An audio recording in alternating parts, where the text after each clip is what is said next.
Hey buddy, it's the Midas. Hey, what's up, YouTube? Welcome to Play Pain and Live. Hope you guys are having a good Tuesday evening. Yeah, here we go. It's another one of these. So tonight we're going to be painting a miniature that I've painted many, many times, but I also always enjoy because he is my favorite, and I mean favorite, Guild Ball captain of all times. We're talking about the man, myth, the legend, Mr. Midas. And for those of you who remember me playing Midas through season 3, I would always use that strange sort of accent to do Midas. So I would go, hey, buddy. So, anyways, yeah, I feel.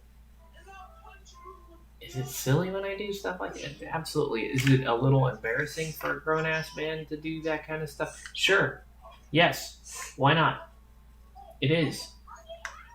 But yeah, you can see Midas. We're working on Midas here, and this Midas, I actually didn't have the base to match the rest of his guild, so I decided to make him on the most Midas base ever.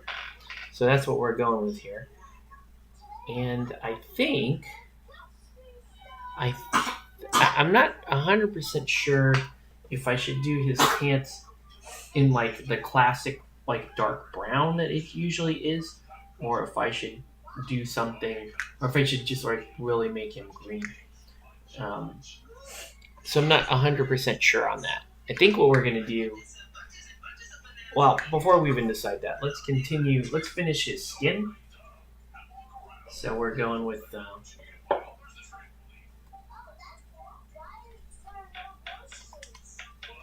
We're gonna give him, you know, I guess what I would call average, my average uh, Caucasian flesh, the way I do it. It's a little bit of this color, a little bit of that color. So if I can find the right colors, that's not the right color. Oh, that's a good color though. I'm taking that out. It's a good color. Let's do that.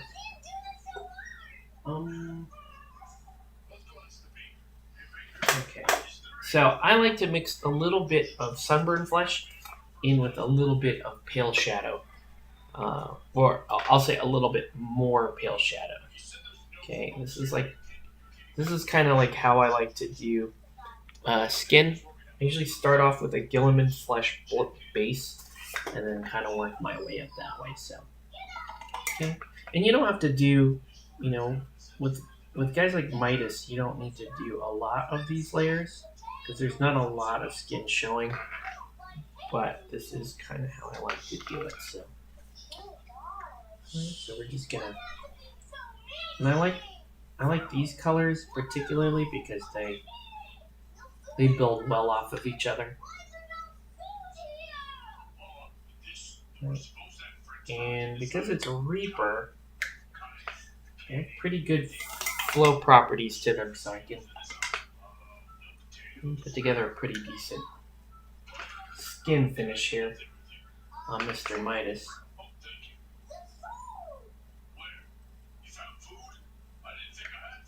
But yeah, this is what we're working on tonight. We're going to talk, we can talk a little bit about Guild Ball. I can rant about other things, and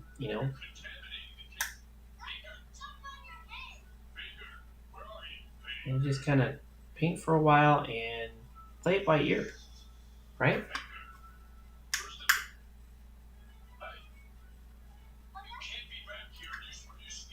Octavius, can you turn that down just a little bit, buddy?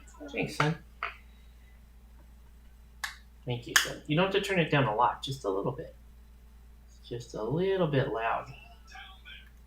You're back to these. Okay, there you go. A little bit lower than that. There you go. It turned itself up. Yeah, it did. Okay. Higher.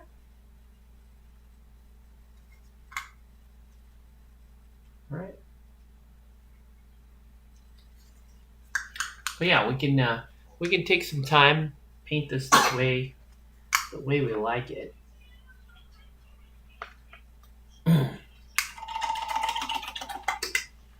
But yeah, I do really like the Midas, and I really like this pose too.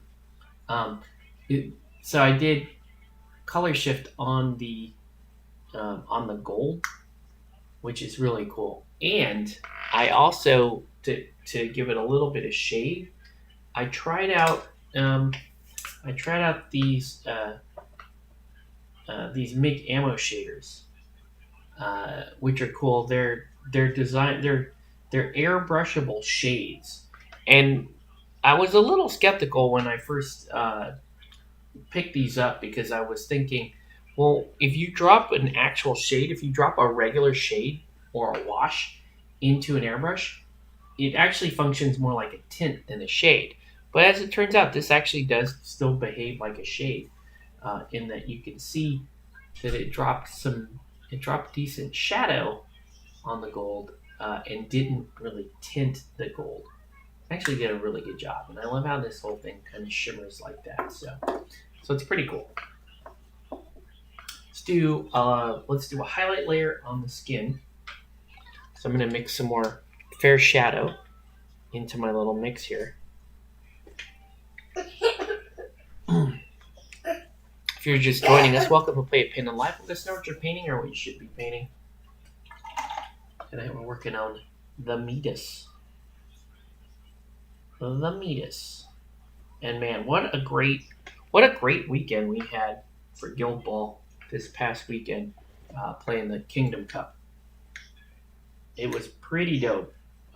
We had, we found out kind of the hard way that they want to limit these events to about 10 players due to the social distancing and whatnot. So that was cool. And I feel like both tournaments were very fun to host and referee. And especially Sunday, the Kingdom Cup, the games got really, really intense there.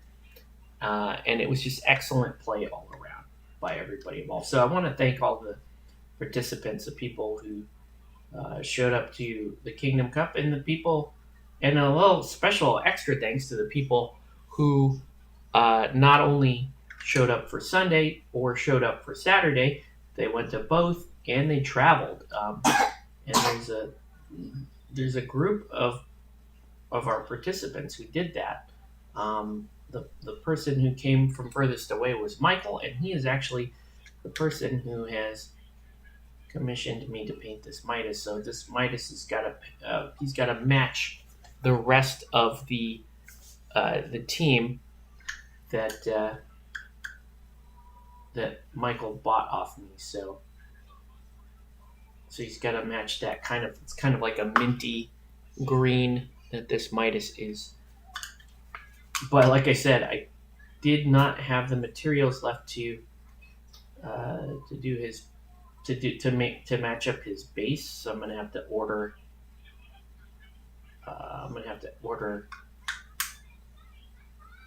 Epoxy putty on Amazon, or Epoxy Light is actually the name of the product that I use.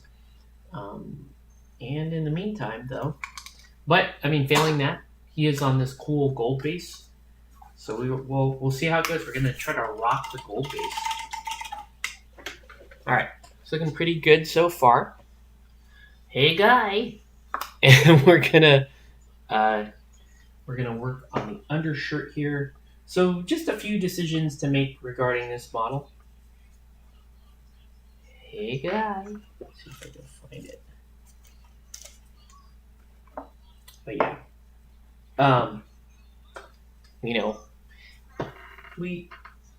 So I didn't get to play, but I did manage to pick up get in a pickup game later with Sean, and that was cool because Sean wanted to try out. Hey, good morning, Shadowcat. How's it going? And Sean wanted to try out Shepherds, so that was kind of cool. So Sean broke out Shepherds, and I was a little too mentally exhausted for anything short of my home team, as it were. So I broke out this team, the Alchemists, against the Shepherds, and that was a fun little goal race. Let Sean kind of work out some things with the Shepherds. So he borrowed my Shepherd's team, which is funny because I had no interest in actually playing my Shepherd's team at that point. And I don't know when I'll actually play my Shepherd's team. I don't know. I might just sell it. Who knows? I'm not terribly interested in running that team. I do want to play it maybe like once, but with how difficult it can be for us to get games and whatnot, maybe that one time will never even happen. So I might just sell the Shepherds outright.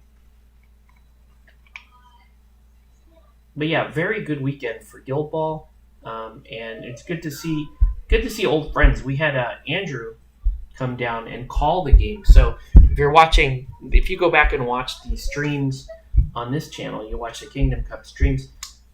It's mostly Andrew calling those games. I jump in occasionally for some commentary, but I'm busy kind of running around, helping administrate the event. So I'm checking all the other games and the other tables.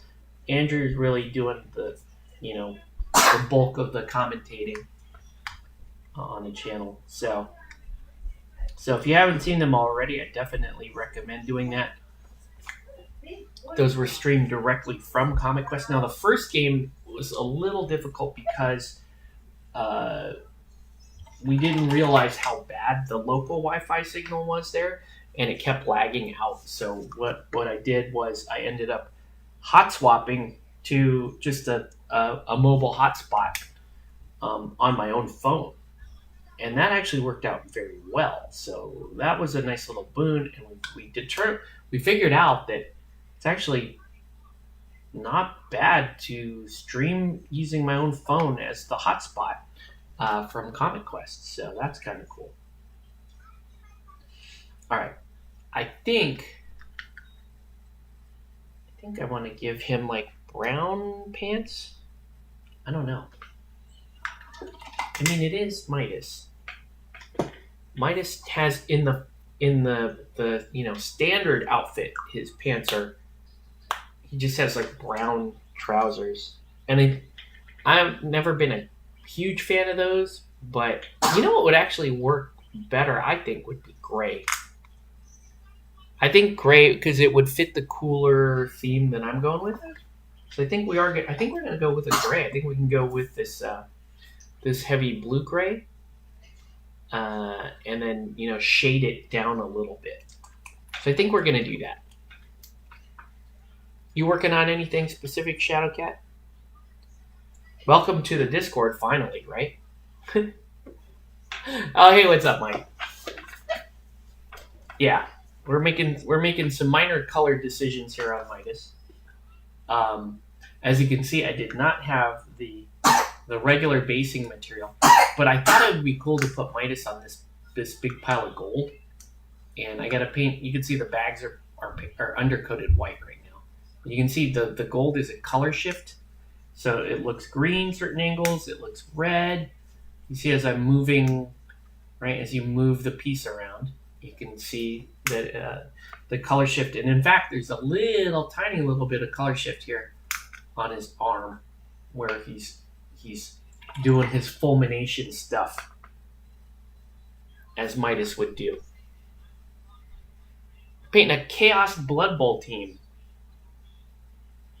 Oh, man. Which channel is the live chat? Oh, you mean on Discord? It's there's an on-air channel. I'm not in it currently right now, but I can hop in there in a little bit. So let me go ahead and apply this undercoat, and I can hop in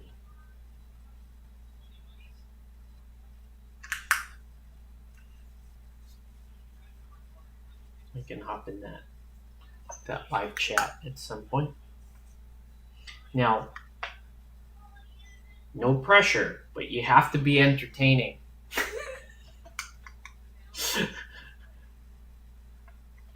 And this is there's no I say that in half jest. And I'm not talking about the people that hop on these days, but like if we were to look at Play It Painted like 5 years ago, when I used to do this stream, and we would I literally would only have one person watching me paint, and it would always go. I would always have one person watching me paint, and we would bring on people to come in and talk.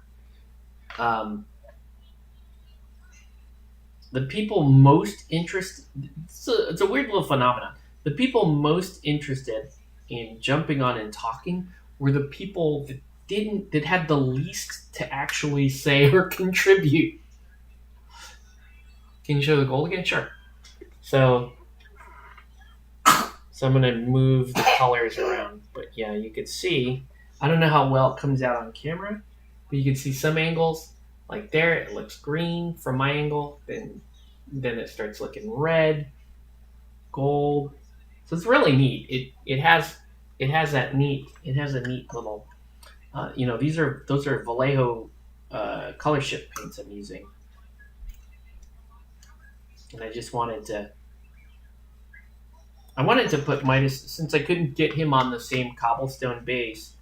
I mean, I had bases that were close, but I felt like it would have looked weird because it's not quite matching. So I went ahead and put him on this like pile of gold. You can try the link later. It says that you're on the server. It had a greeting message for you and everything. So you should be on the server. I hope, anyway.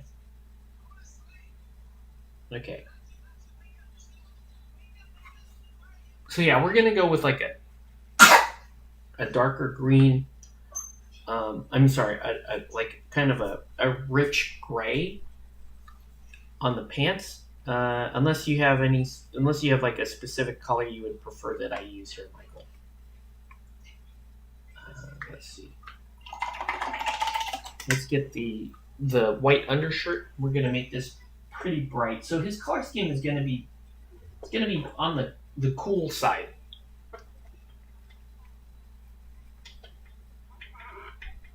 He looks Lynn.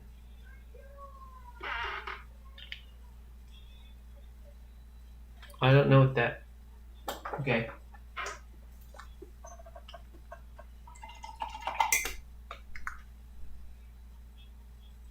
Alright. So I'm using this glacier blue actually as a stand-in for white. Which is, I like doing this when I'm doing, he looks like Orange Cassidy. That's cool. He kind of does look like.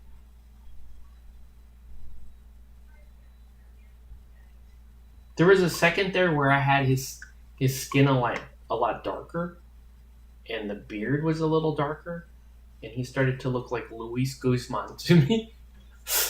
And I was like, maybe I should paint him to look like Luis Guzman, and then I talked myself out of it because I already did that to a Manticore.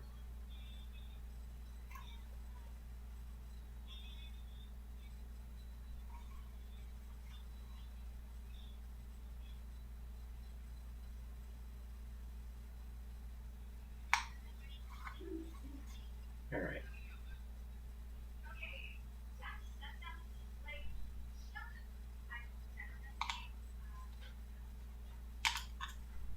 Okay. And I should also point, have I worked with micro art base? Yes, I have. They're actually quite nice. I've used the micro art bases that have for Infinity. That's where I see the most of those, and then I have done some for Malifaux as well.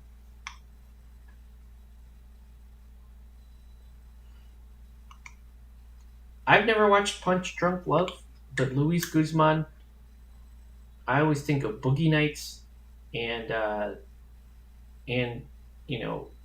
the fact that there's a statue of him in the TV show Community at Greendale College. Okay, so you can see, I just want to point out that Midas is the only person in Guild Ball that I could think of. Well, maybe I'm wrong. No, I know I'm wrong. He is not the only player in Guild Ball that plays with a collared shirt on. And in fact, it's not his shirt that's collared; it's his vest, or some people call it smock, that has the collar on it.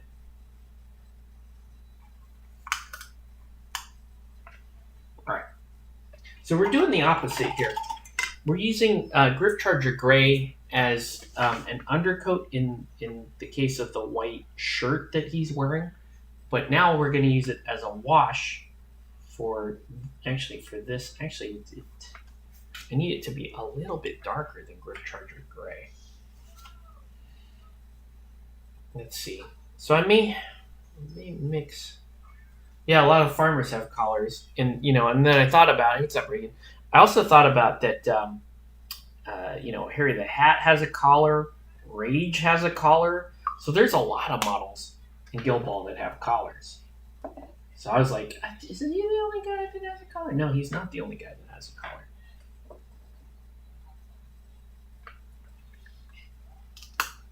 How's it going, dude? All right. So I'm just going to mix a slightly darker version of Griff Charger Gray with a little Basilicanum Gray. And this is actually going to give me the tint on the trousers, as it were.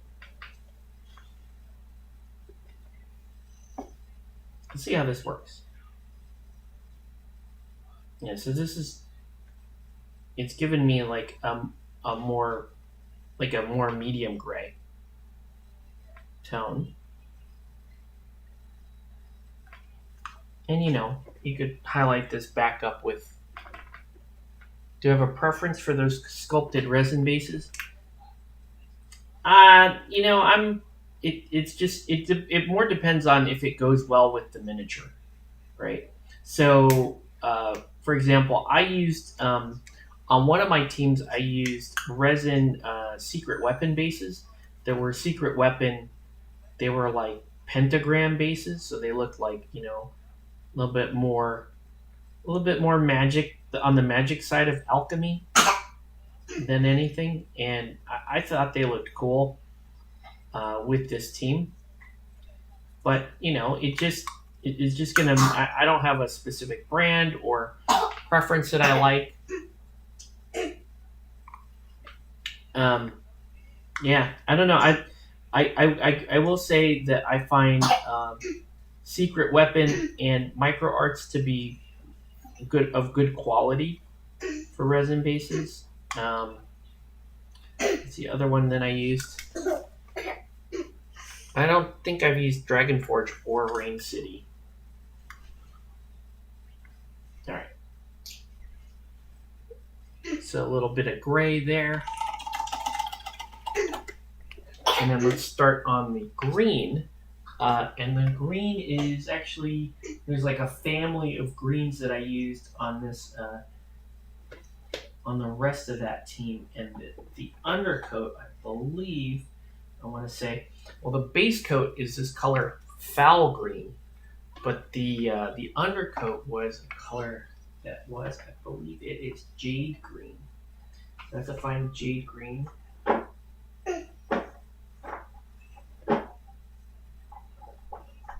It's actually not a terrible green there, but ooh, this is a nice color for. I might use this. Okay, let's see how the trousers dry. If we like them, we'll keep with that. But if not, I have another gray loaded up that I think will work.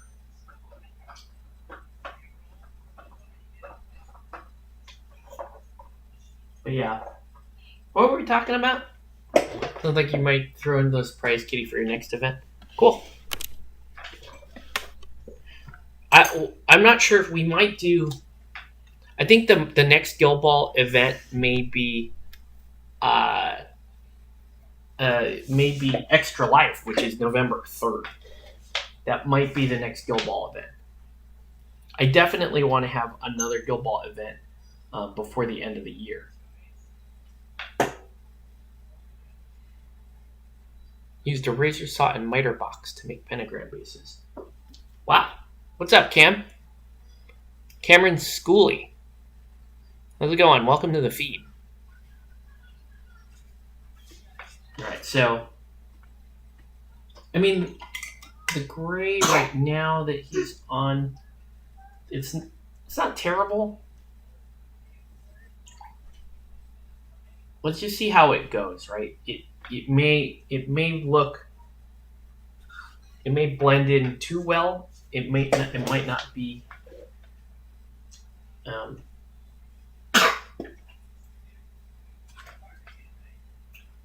Okay. It may not be striking enough, but we'll have to see. So this is Vallejo Game Color Jade Green. And this is how so he's got to match the rest of that team. I've painted at least 5 Alchemist teams, so it can be hard for me to recall. And I made sure none of them were the exact same color, so it could be a little challenging for me to recall exactly how I got to specific. November 3rd is a Tuesday? Never mind. Let me look up. Extra Life is really, if I can be honest with you guys, and I've been doing Extra Life for a long time now, and it's a very good charity. It's an excellent charity if you ask me. But okay, between you and me and the goalpost here, it's November 7th. It hasn't been. Yeah, November 3rd is that's the voting day. Never mind. I don't know why I had to remember, but it's November 7th. November 7th is a Saturday, if I recall. And but what I was saying is, okay,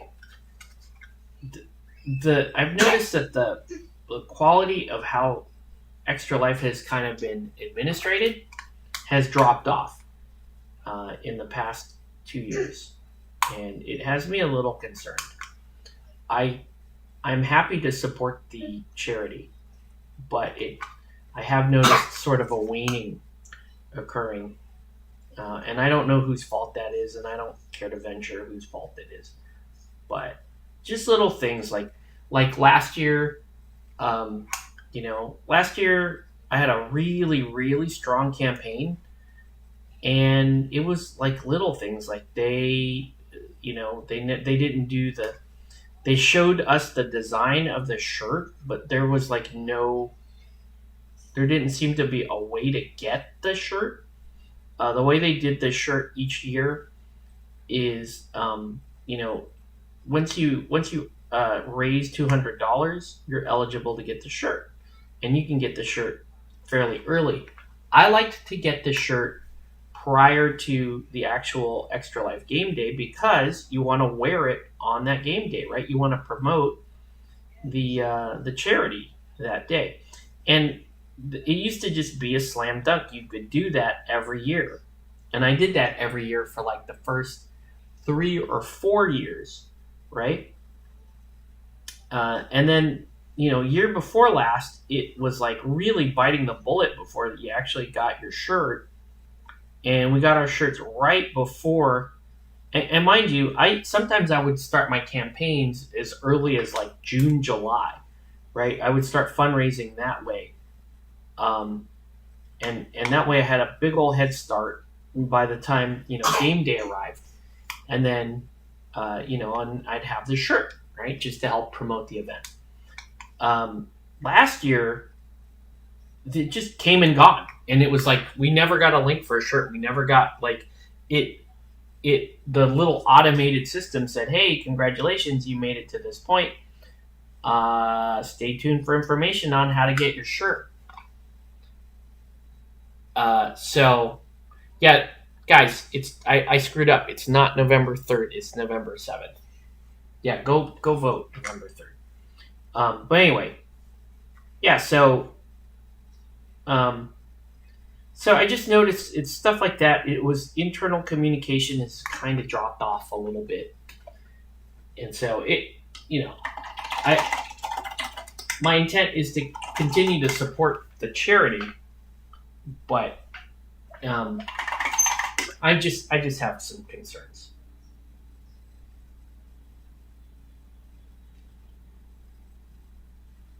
Anyway, um, yeah, I think that will be the next Guild Ball event. But who knows? I mean, that's going to be a very difficult event to run because it usually requires at least the way we do it on tabletop is it requires in-person auction.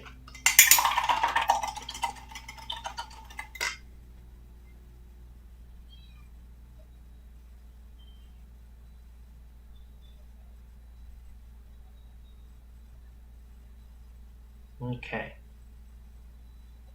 so I'll let that layer dry, but you can see he's starting to come in now. Let's do let's continue on with the color blocking. We'll do muddy brown belts.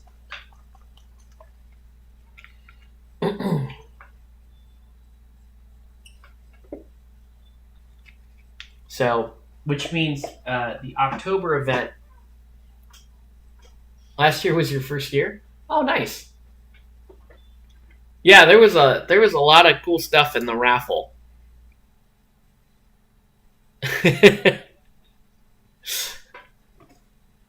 All right. Oh man. Oh man. Okay. I need to. The last time I did a stream, um, I was talking about how one of the things that really upsets me these days is that this idea that originally the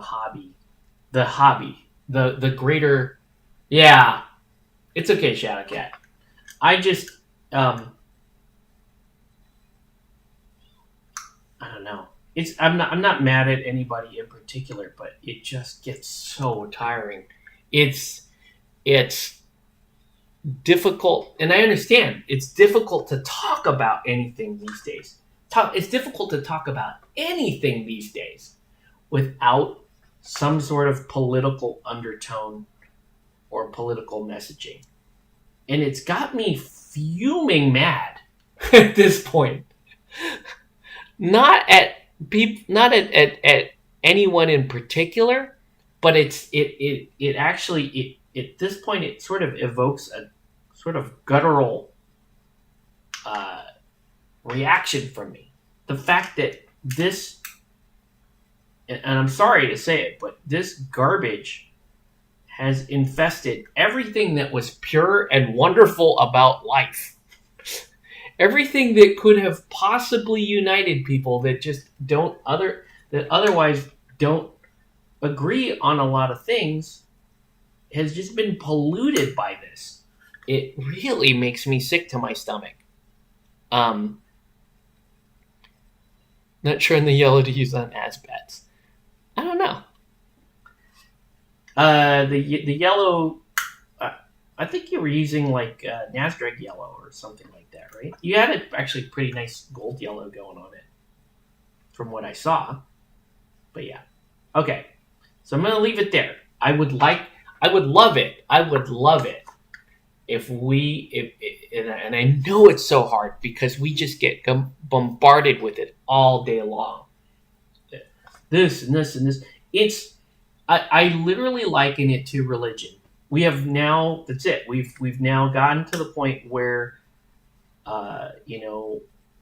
we thought we were better than the boomers. That the boomers, the boomers, they enforced a conservative Christian ideology to the point where you have to believe this, you have to agree with this, or we can't be friends. Let's boycott things. Let's set, parents against children, brothers against sisters, and all that kind of stuff. And we thought we were above that. We thought that we could, at least the Xers, anyways.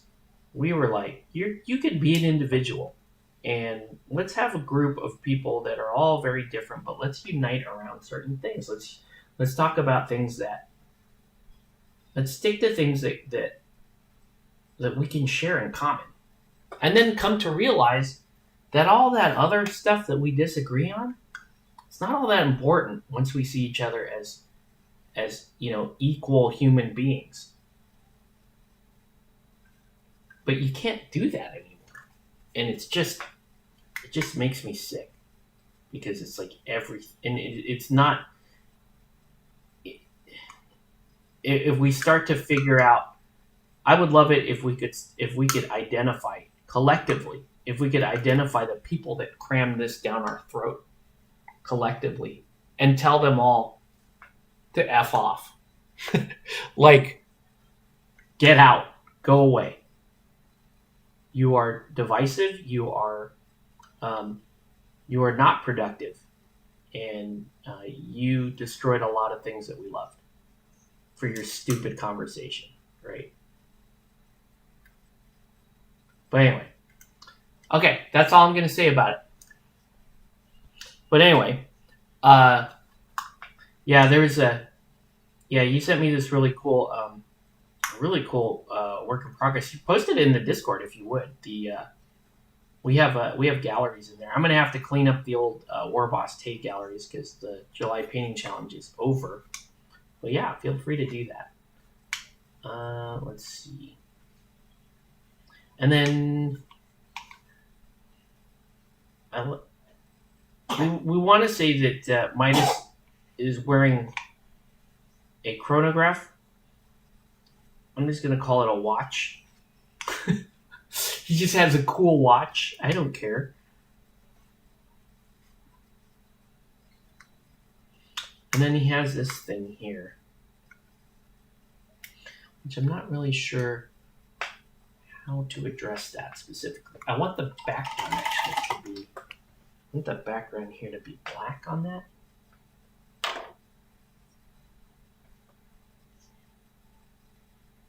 I love that this model, which is basically just a guy standing still, is very interesting to me. I always have a lot of fun painting him. He's got all these tiny little elements that I find interesting. It's not just belt after belt after belt. He's got little flasks. He's got little vials. He does have his share of belts because every Guild Ball model has to have at least 9 belts on for some reason. But he's got cool little elements to him.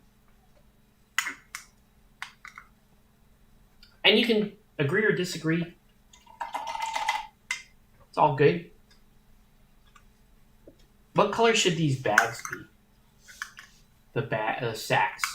So you've got gold here, and then you've got all these sacks and things. Let me know. Let me know your thoughts if you have any ideas on that. I used to wear a nice watch in high school. Then I got in a bus accident and cracked the bezel. Ooh, that's sad. I love watches. Okay, I love watches.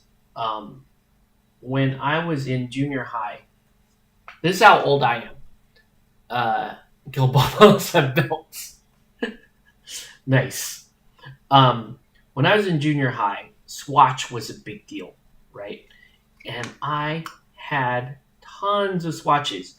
I got my first swatch as a gift from my older brother, and it was one of the cool military green swatches. And then I had a girlfriend in 7th grade, and she got me a really cool jellyfish swatch.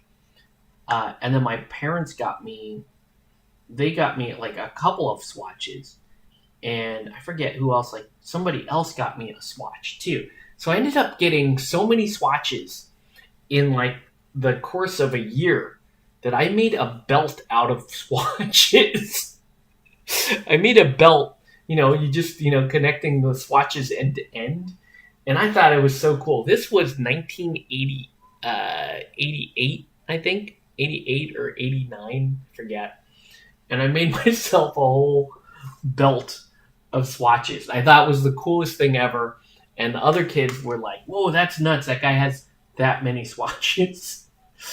But yeah, I really like swatches back in the day. Larry in here, he how you doing, man? He's definitely a watch guy.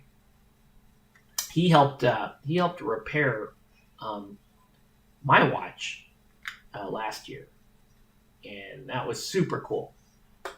Because I love my watch. I used to get really worried wearing it because it's an expensive watch, and my dad gave it to me as a gift when I was in my 20s. He gave it to me as a gift. He actually promised to get me one day, and he got me one. And I don't know. It's kind of cool that we're talking about. Would love to play a clockmaker or watchmakers team. Could have been oh my gosh, that would have been so cool instead of the miners for engineers. I mean, miners almost make more sense for masons, right? But anyways, yeah. I'll show off my bling while we're talking here. So this is my watch. This is a watch that that Larry helped fix for me. Really, mediocre Midas Venus top three. That's awesome. But yeah, this is my watch, and it's super old school, right? It's got the two-tone gold on it, but it's got the Roman numeral face. It's really cool watch. I would, when I first put on this, when you see this watch, you're like, okay, that's like gaudy and pretentious, right? It's not it's not the coolest thing you might be wearing these days. Looks like an old man's watch. But I can't explain this. Rolex are supposed to be sports watches, and Larry can chime in on this. He obviously would understand this. From what I'm told, Rolex are sports watches. You're supposed to wear these in, like, I don't know, play rich people sports. Probably like, I don't know, tennis or bocce or, something like that. But when you put it on your wrist, when I put it on, the first time I put it on my wrist, it really, like, the balance of the watch really made a difference. It does not feel like any other watch I've ever worn. It's super comfortable. And like, I never really liked metal band watches or anything like that. I guess before that I had a gunmetal Swiss Army watch that I thought was so cool. It was really nice, really functional watch, and I love gunmetal. I love any gunmetal accessories. I think they're super. It's just, I don't know. It's a nice color. I love having it for most of my stuff. But when I got that watch and I put that on, it just felt right. So now I just wear it all the time, and it doesn't occur to me. The last time it really stuck out in my mind, and this is funny. The last time it really came to mind was the time that Michael was supposed to bring him to a hostel in LA. and we walked into that hostel, and that was definitely not safe. That was not a safe place to be. and we wanted to get out of there quickly. And at the time, I was like, okay, we're in a dark alley in a dark house in some weird part of LA. And at that point, like when we were starting to back out and get out of there, I was like, oh man, I've got like a $7,000 watch on. We need to get out of here right now. And so we got, so it was, the story is both terrifying and hilarious. The text conversations that I was having while all this was going on was pretty funny. Andrew and Aaron and them telling me in chat not to die. Octave, you have kids to get home to. That was not safe. So, never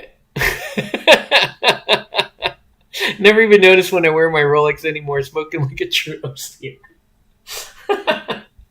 And it's weird, but I don't know. It does have a really nice balance to it, and you just don't know. It's like so comfortable. You don't even. I don't. Does that make sense? I have this other watch I want to fix. It's like an old Fossil watch. Now this is far from an expensive watch, but like I don't know, it's a big old watch, and the battery's dead. I need to replace the battery. But this is my backup watch. So when I go travel, obviously I don't want to wear my nice watch, but I want to wear like I don't know. I kind of want that weight, but this watch feels like really clunky on the wrist, right? I want to fix it because I want my backup watch back, and people don't even really wear watches anymore, which is interesting. But it's very. This is like screaming that okay, if this is on my. That's screaming. That's you're wearing a watch, right? Yes, this is. Please pay attention to me. My Rolex does not feel like that.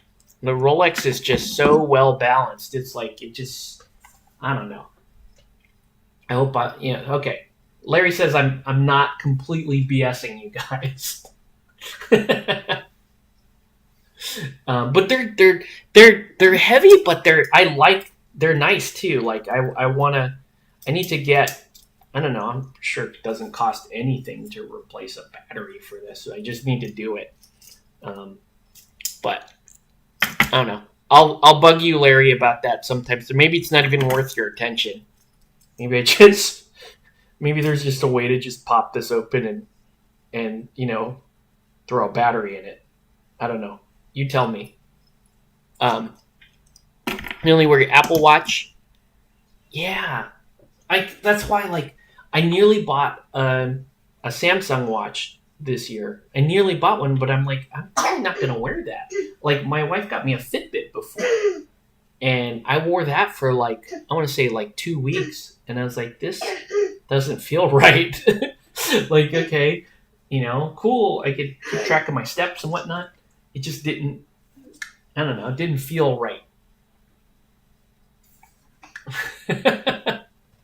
Anyway, that was our little watch detour there. Won't cost you anything. Thanks, dude. It's not a priority. It's a backup watch, and obviously business travel is not a thing right now. But if I ever do have to drive someone to a hostel in LA, I might put the backup watch on. That's all I'm saying.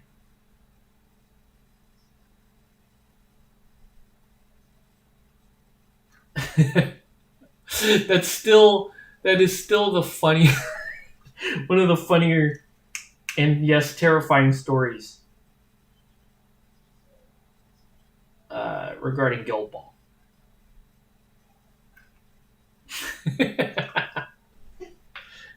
Yeah.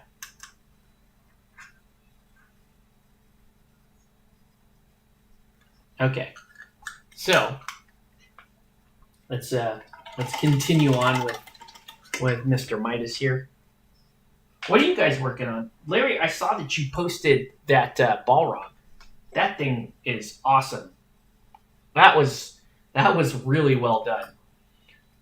Love the detail on the wings and just the use of the fire. I love that you know, just like the Balrog art, you've got the black plumes at the end of the, on the at the end of the fire. Love that.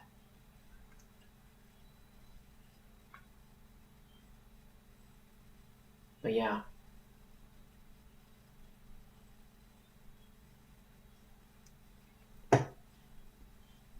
But that's definitely one of the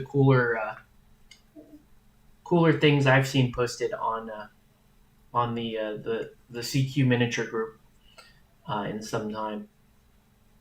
Really nice. I should probably post a comment in there reinforcing what I'm saying here, but I just saw that right before I turned, before I started the stream, so.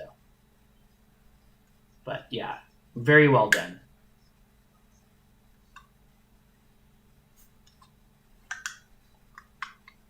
You blitzed the shepherd, so you're taking a breather? Yeah, those shepherds were sweet. Love the yellow on those. It's another. See, I like that we're starting to we're seeing people use more yellows, more oranges, and that kind of stuff. Because there are a lot easier ways to get at those colors now than before, where it was just like, oh, just do 20 layers. It's all good. Just do 20 layers. You'll be fine. All right. Funny part is that the camera angle hides the fact that I lost the right hand. Oh no. Well, Reagan, nothing is ever done. This is the secret of all painters, okay? I tell people you paint until you're done, right? And you're done a lot sooner than your vision is done. That's okay. You can go back and continue to work on models. Now, realistically, if you're like me and you move on to things all the time and you go, oh, I'll pick this up later. It's not going to happen unless you really, really, really love the model. Or there are other cases where, your painting gets significantly better. Let's say this is your favorite Guild Ball piece because he's Midas and he's awesome and it should be your favorite. Let's say that you painted this model and it was your favorite piece and you're like, oh, it's so cool, can't wait to get it on the board, and you painted it to the best of your ability, and then a year and a half, 2 years later, you turn a corner. You get to some technique that helps you do something on this particular model that you're like, man, if only I knew to do that when I painted my favorite Guild Ball piece. Then you go back. That's the point where where you would realistically go back and go, okay, let's give him an update because I'm not happy with where that is. So then you go back, you paint him again, you give him an update, and you're happy, but even that's not finished because in another couple of years, you'll be even better. And you'll be like, oh, wow, that looks like trash now. Like, you see what I'm saying? You can do that, and I used to do that with 40K armies all the time. You'd get better and better. You update your army. Then you would buy more plastic crack, and you would pay more money for that kind of thing. It's just a normal thing. And I'm not saying that to discourage you. I'm just saying that, that's just something that I think we understand. It's more, I'm saying this more to people that tell me that, you buy new. I do it all the time. Like I said, I tried to like Infinity 4 different times. I bought a new army every single time. I wanted to like Infinity. Guess what? I want to try to play Code 1, and I'm pretty sure I won't like it, but I'm still going to buy an army and paint it up and try it. And I'm pretty sure I won't like that game. But I like, it's part of the reason why it's easy for me to sell old models, because you understand that. You're like, okay, I don't play this game anymore. I don't like this game anymore. I'm just going to sell my old pieces. And then a new edition comes out. I'm not one of those people that goes, oh man, I wish I hadn't sold my army. I'm one of those people that goes, oh cool, I get to buy that army and I'm a lot better painter now. I can't wait to try it again, right? I can't wait to update the look of that army. So that's why when I quit Infinity, which has been 4 times and counting now, I just sell off my old stuff because it's like, I'll paint a new army. I'll like that army better, and then I'll put it on the board and go, wait, I still don't like this game, and then try it again at their next edition. I like to paint the same model once a year. The visible progress. Oh, nice. There are certain models, Cameron, to your point, there are certain models that I actually stockpile that I like to keep. And I keep several copies of that model because they're super fun. One, they're super fun models, and I don't do it as like a progress thing, like you said. It's almost like I like to keep. I have so much fun painting these particular models that I like to keep them in my back pocket. Okay, and so like one of the main examples of that is the metal Cassandra from Malifaux. Okay, I love painting that model. If you watch the painting clinic, if you watch the painting clinic's video on painting that model, that was really the video that kind of changed my my ideas about painting miniatures kind of permanently. Like that really left it really left an impression on me. Kind of how he narrated his approach to that model, different techniques that he used, like painting pantyhose. He did skin layering. He did metallics. That video was such a great video that it inspired me to really go after the painting, specifically for Malifaux. And I love that model so much that I make sure I've always got at least one unpainted copy on hand, so that rainy days come around and I'm like, I need to paint something fun. I need to paint something that's gonna get me inspired again. I will paint that. I'll break it out and in fact I painted it recently. If you go back this year, I painted a Malifaux Cassandra on stream, because like I said, you keep some of that stuff in your back pocket and you want to paint it and you want to see how. And I've never painted her the same way twice, and I don't know, just a really fun, healthy thing. The Discord thing opens up with another account. Okay, well, maybe that account is hated for some reason. Oh, the events are still open on Lunchings? No, they should be closed now. I hit finish on them before the stream. Double check. Other than squads, I've never painted the same model twice. Is that a thing? Yes, I do it. Like I just explained. Yeah, I do it. I do it with certain models that I really enjoy painting. Okay. Let's see. Where are we at here?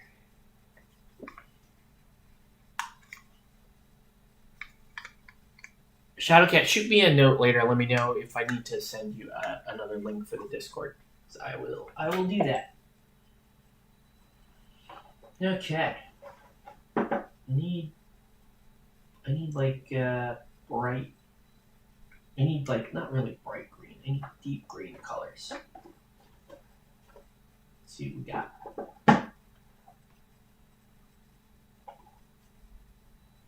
These Those aren't the greens. These aren't the droids we're looking for. Let's see.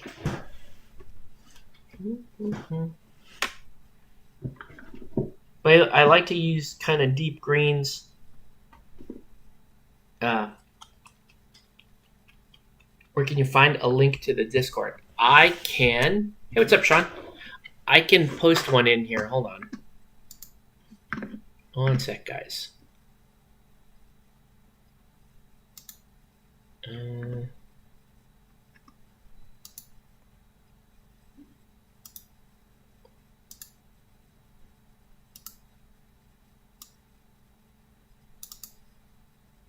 Okay. All right. So let me see if I can put this in chat. I know it's not the best idea, but not a lot of people watching. It's okay. There we go. I don't know. If you're a jerk, we kick you out. Whatever. It's fine.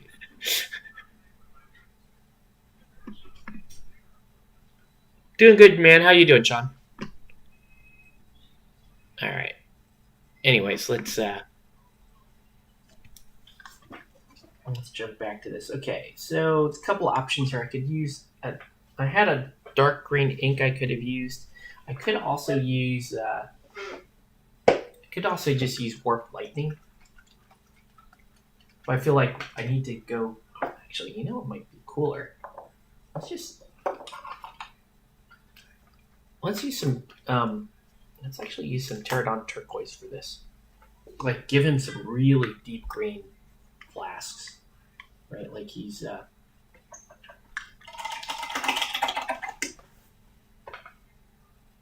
really got some Philosopher's Stone type stuff going on. But yeah, feel free to join the Discord. I'm not that active posting in it, but it is. We do keep links for like on air and that kind of stuff. I actually probably, if you want to see the stuff that I've painted, or the large volume of that, your best bet is Instagram. You mean by it? Oh, I love scallops. Scallops are like candy for you seafood fans out there. I really love scallops. Okay. What's up, buddy? Is it okay if I start talking? Yeah. Sorry about that. Problem. Sure. So I'm going to paint some of these this color.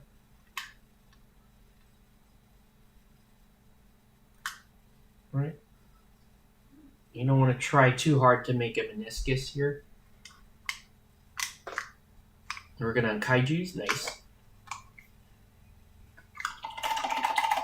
So I usually like to do greens, reds, oranges, that kind of thing. I think I'm going to do orange or purple. Purple would be cool. So you could have like turquoise and purple potions. All right. So we'll get him all blocked out.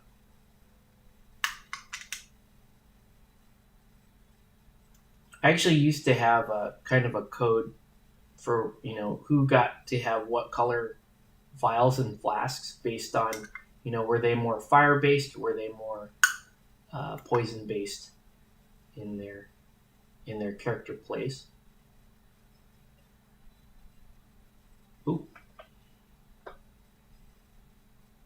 Okay.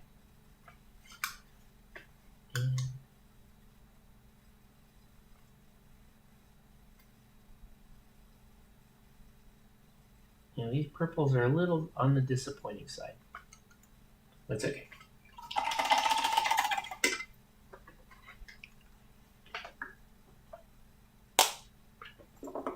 Okay. Just keep.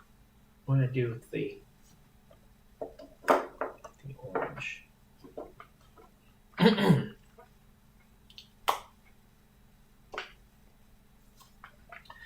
Yeah, pose wise, such a simple model, but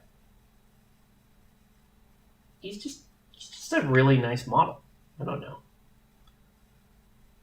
If I were to change this model, I might change this, this pose where he's holding the fire out or the little fulmination thing out this way. And I'm actually have him almost like he's shooting it out, like he's extending it out. Might be kind of cool too. All right, we're gonna do. Let's do. I actually want to do.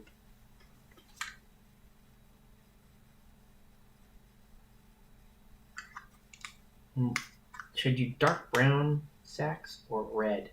Red actually probably going to stand out a little bit better. I can shade it down if I don't like it. Let's do that.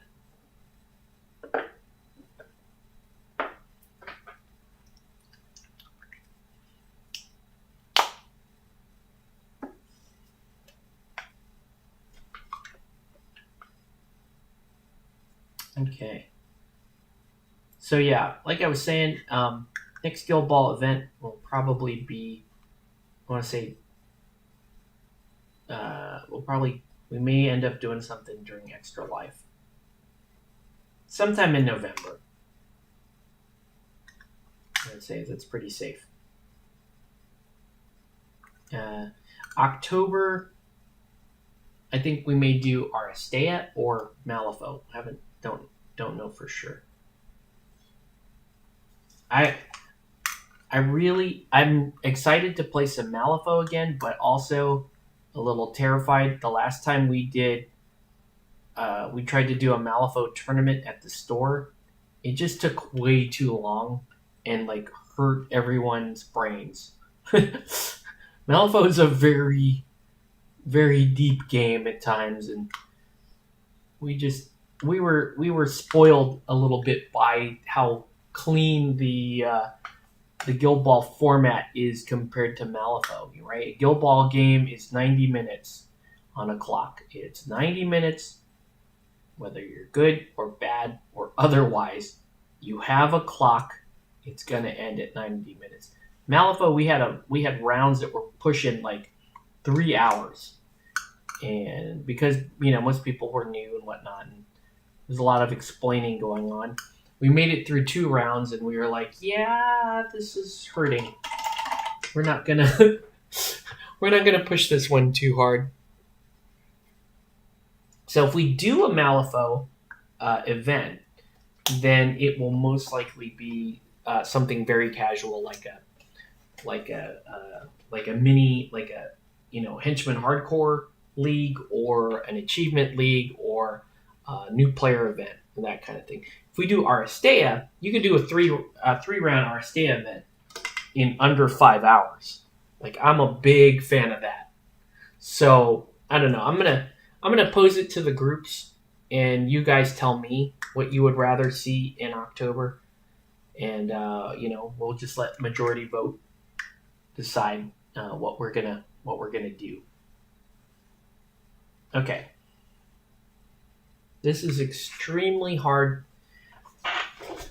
We were doing, yeah, I think we were doing 35 or even 25 points, I forget. I think it was 35. And that was just a lot. What I like to do on this guy,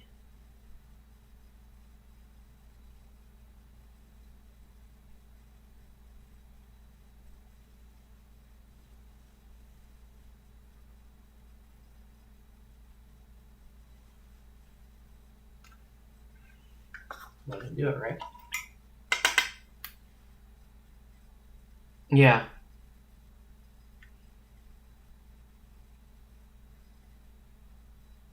Yeah, I don't know. Maybe we do. I really want to do an RSD event, but I also understand that there are a fair bit of people looking to play some Malifaux. I like both games. I just, the ease of event side, the ease of event running side of me says that Aristea is the the event I'm going to want to run.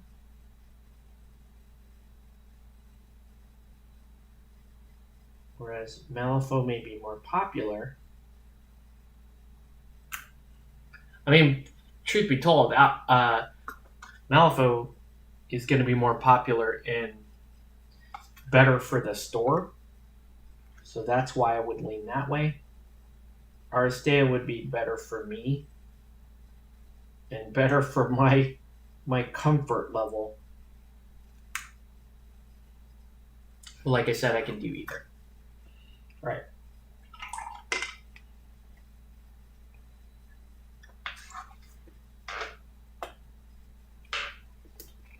So I like to do this with Midas. We just freehand a little tiny little alchemist symbol here on his smock.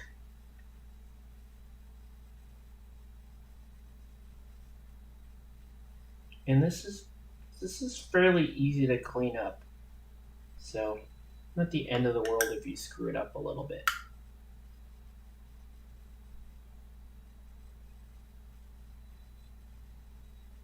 Because it's over a green smock.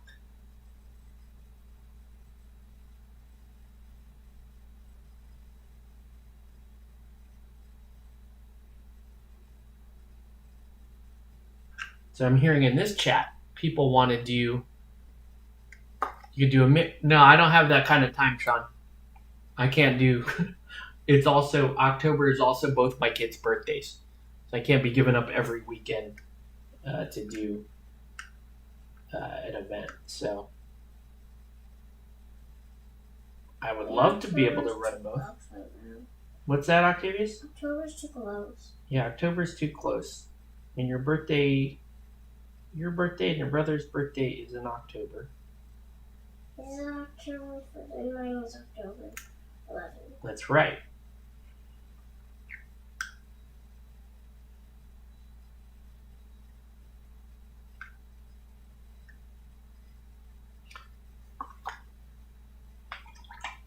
I don't know. Maybe, I don't know. Maybe Aristeas for extra life? Maybe that might be better. But I'd rather do Guild Ball because everybody likes Guild Ball.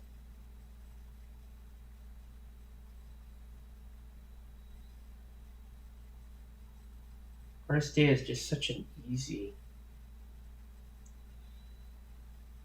event to run.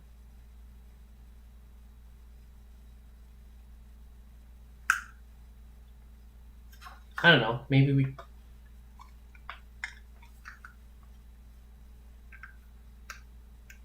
Okay. So you can see what I did here. Almost looks like a cool Macross symbol right now. But let me hollow out this. Let me hollow out the center of this triangle with the jade green.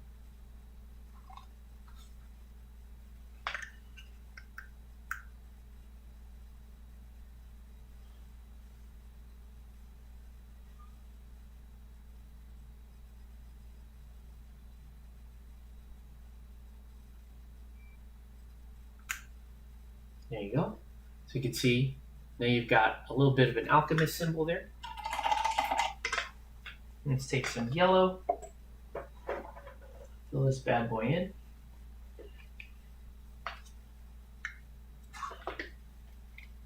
Just do Guild Ball Extra Life and Malifaux for October. Ugh. Guess I'm gonna have to. Honey.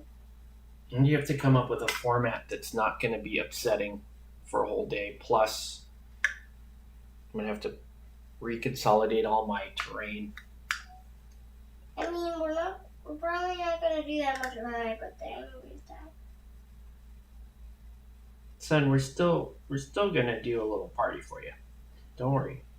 I know it's not going to be much because we can't have like a giant thing that darn coronavirus. It's that darn coronavirus. That's right, kiddo.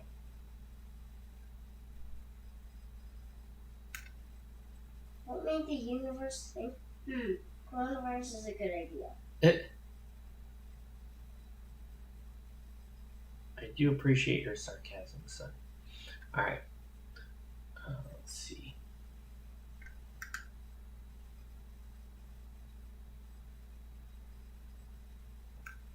Okay. So you got a little fun little alchemist thing. No, Sean, Malfoy's played on a 3x3. You could do, and 25 points on a 4x4 would be awful, actually. That would be terrible. Because it's only, now you're talking like 4, maybe 5 models on a 4x4 with objectives. You would have no interaction. Yeah. No, there's no instance of Malfoy played on a 4x4. It's always a 3x3. Let's see. Okay. Let's shade in these,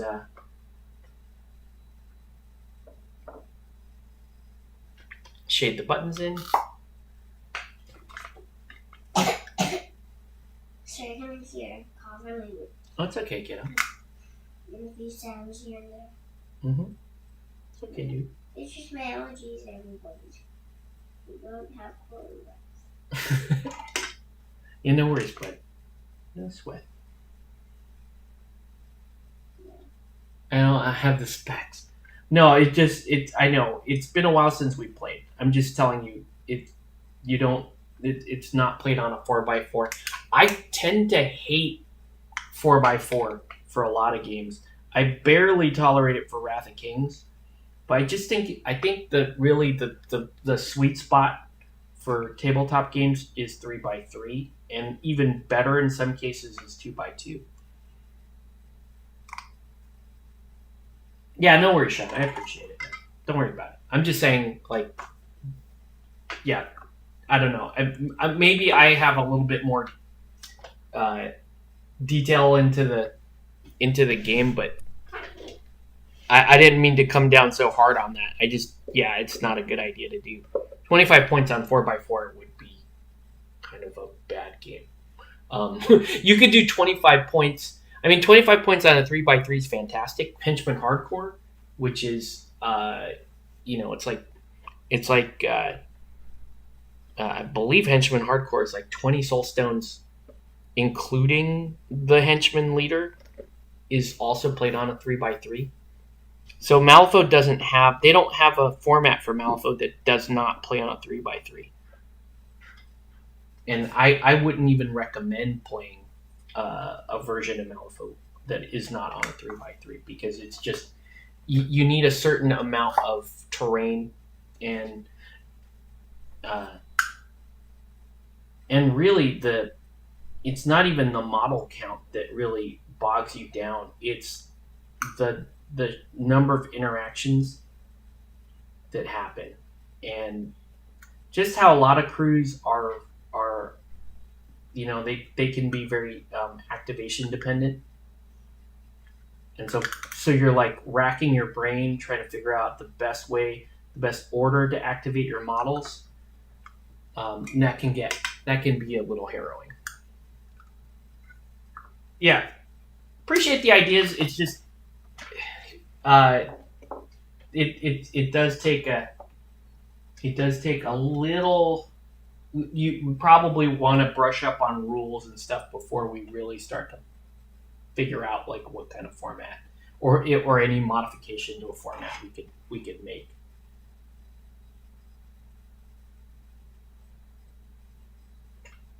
Let's see.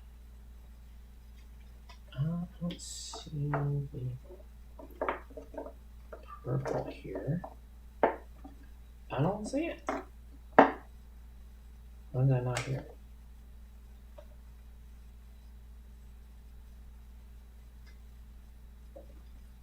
Okay, there we go.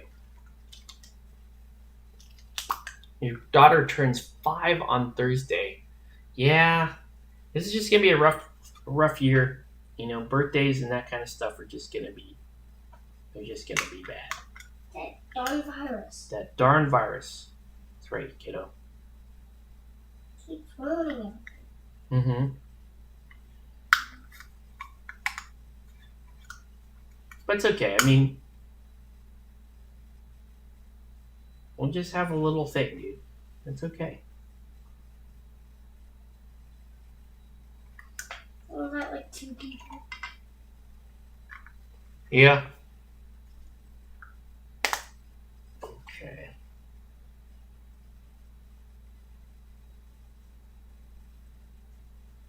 Okay, so we'll clean up on here. I don't even know how that got all mucked up there. Coming along. Looking not bad.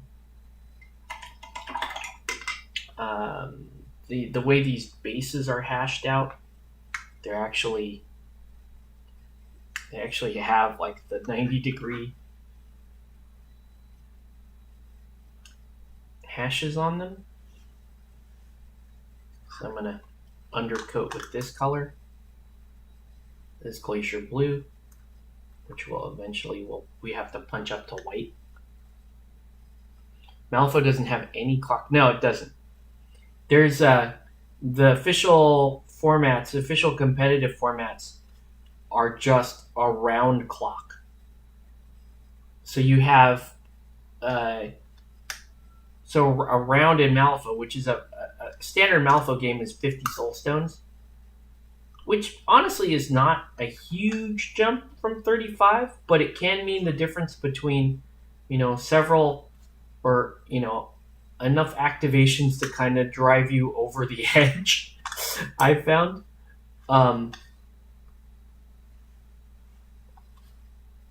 But it's just a round clock. You would have to talk to some hardcore veterans about why they don't run a more like a death clock format. And I think from the last time I've had this conversation with Malifaux players is the community can get divided on stuff like that. Okay, let's get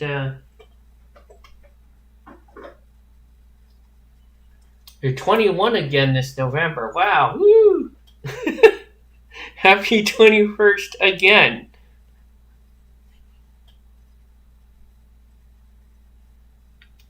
Yeah, Malifaux,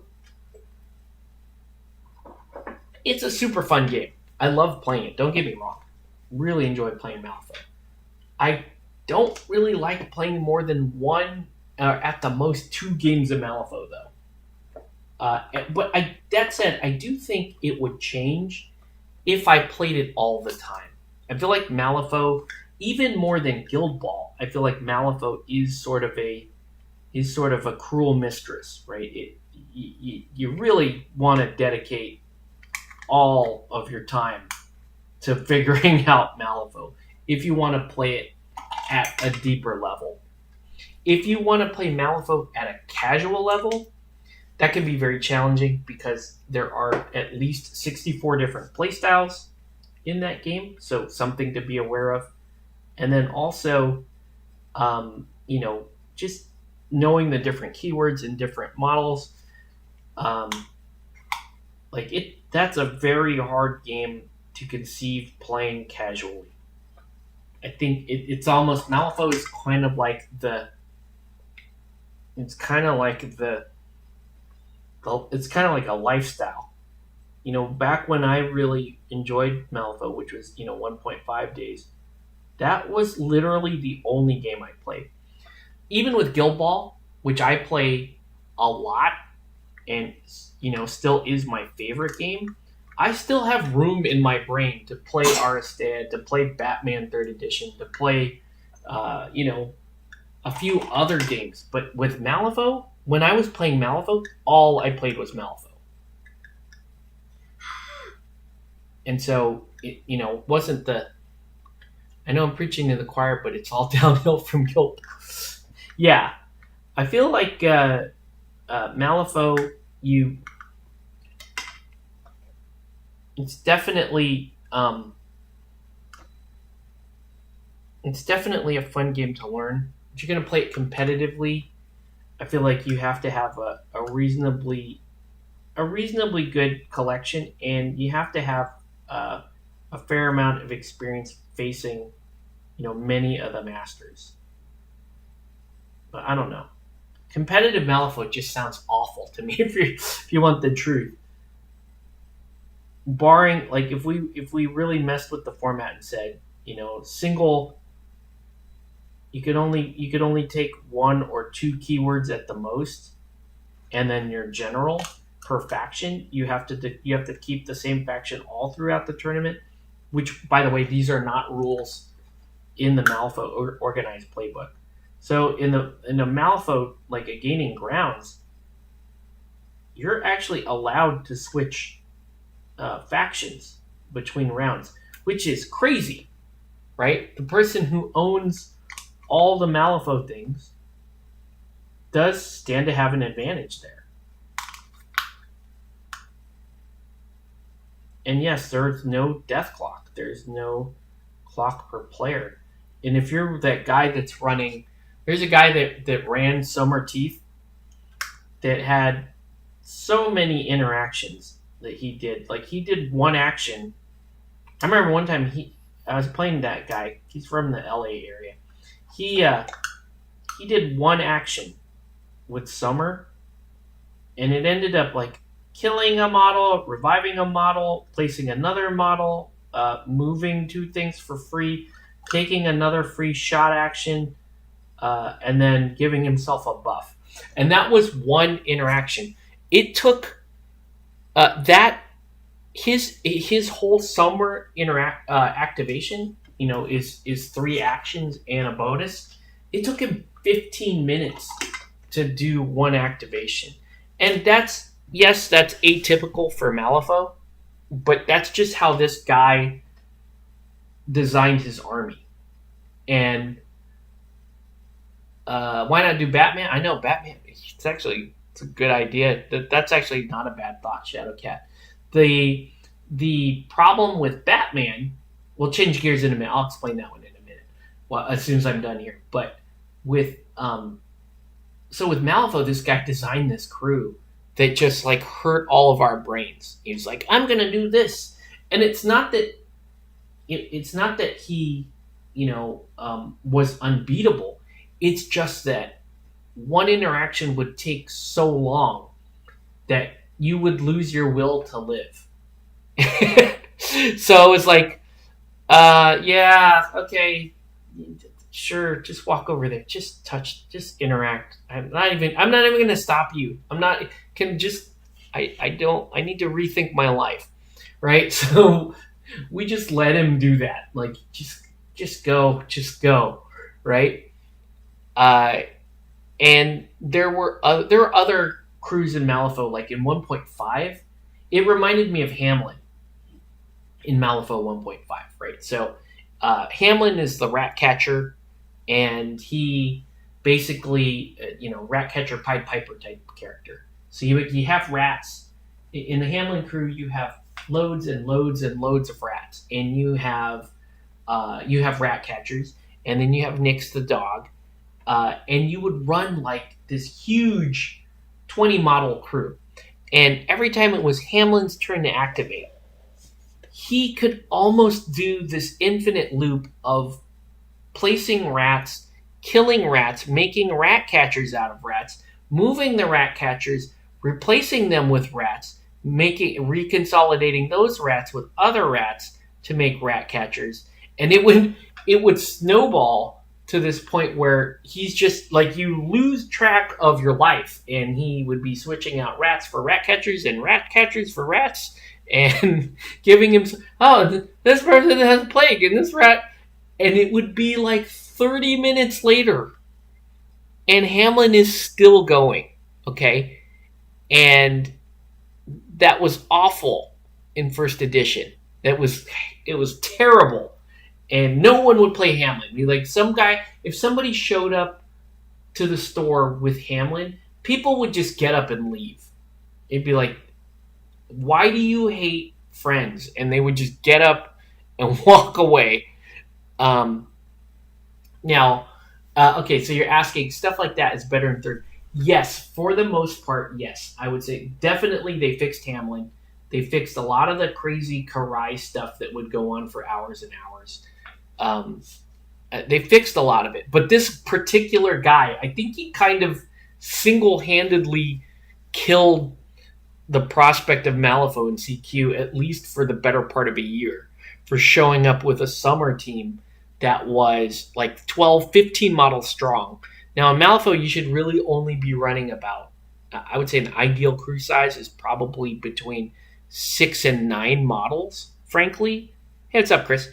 Um, it's about that. It's like six to 9 models, I think, is good for a Malifaux crew. I have some crews that run like 5 models, and you have some crews that run 12 models. That's okay. But this guy ran 15 models with Somer, and one activation was at least 5 full minutes. And it everything tied into everything else and gave him this other thing, and this thing happened, and you're like that. I thought this was dead. I thought this was not allowed in the game, and it has to do with it. I think it has to do with the complete change of mind regarding the Gremlin faction in Malifaux. So, for example, okay, Gremlins were absolutely the joke faction in first edition. They actually weren't their own faction. They were part of the Outcast faction. But there was definitely a difference between a Gremlin player and an Outcast player. When someone said you play Outcasts in first edition, you really play Vix, meaning Victorias. You play Victorias, you play Leviticus, but you definitely don't play Gremlins. If you play Gremlins in first edition, you were technically Outcasts, but you really played Gremlins. That's all you played. And they were the joke faction. Gremlins were this faction where anytime they miss a shot, if they just flat out miss a shot, you automatically flip damage on one of your own models, because that's how silly it was. They would miss and accidentally shoot another Gremlin. It was super funny. They had all kinds of stuff in the game that was funny. And if you played Gremlins, you were kind of signaling to the world, like, I'm here for fun. I want to do ridiculous things. But occasionally, Gremlins could really pull off like some spectacular victories. But it was always like one spectacular victory for every 5 or 6 horrific losses that the Gremlins would take in first edition. Second edition, behind the scenes, there was a lot of political crap that went on with the developers at Weird. And a lot of our meta saw that firsthand, and it soured us to the whole of second edition. Everybody famously remembers our giant rage quit of second edition.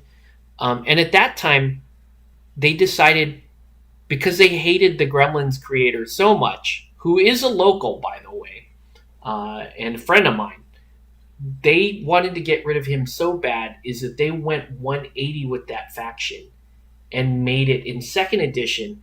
Gremlins were by far top tier in the game. They were like, no, they're going to have this stupid amount of interactions. They're going to have crazy synergy. They're going to have a high model count. They're just going to absolutely be some of the best in the game. And it was just, and for first edition Gremlin players, they saw that as a huge slap in the face, and they absolutely hated it. At least the ones local to me, the like hardcore Gremlin guys. And the guy who designed that faction in the first place also considered it a slap in the face. So third edition, they retained a lot of that high level of power that, from second edition. And so they're still considered an extremely strong faction. And so now it's really weird for me to see Gremlins as like, oh, you play Gremlins, well, they're so strong. They really are. They really are a strong faction. In third edition, I don't really know what people are saying is like top tier factions. It's kind of hard to say. Everything feels broken and overpowered, but that's kind of a good place for Malifaux to be. All of the crews should feel broken and overpowered, and if they don't feel that way, then I feel like that's the crew that needs help, right? I tried like one of the crews that I wanted to play was in M3E was Mayfeng and Foundry, and I played a few games with them. And while they were good, I never felt like they were OP, and that was a different thing than when I was playing, say, Marcus, or when I was playing Ramos, or when I was playing Colette. They all seem like, oh wow, that seems pretty OP, and you're supposed to feel that way. So when I didn't feel that with Foundry, I was like, yeah, something's wrong with this crew. They're not. they need to be. They need to be at that level where you're going, wait, they can do what and what, and I can do what with who? Yeah, yeah, they took 12 cups. Yeah, see, it's like the designers. They were they took witty to the nth degree, and they wanted to be super witty, and they ended up making a stupidly strong faction out of it. It's not a knock against Gremlins or the people that like Gremlins. I'm just explaining that's kind of where that faction went. So Gremlins are great. They're a super strong faction. That's good for them. And it's just for me, it's just weird coming from first edition where it was like, yeah, they were definitely the joke faction. But I don't know. Chris, we're kind of taking an informal poll right now as to what an October event should be. I know I hinted that it would be Aristea, but there's also a lot of interest in Malifaux. So let me know what your thoughts are. What would you rather play in October? I guess I'm going to have to break my Malifaux stuff out again. You're reading this fluff last night and you like the Neverborn Killers too? When you say Neverborn Killers, you mean the guild, like the Ortega family? Those are kind of the famous Neverborn Killers? Or are you talking about the Neverborn themselves?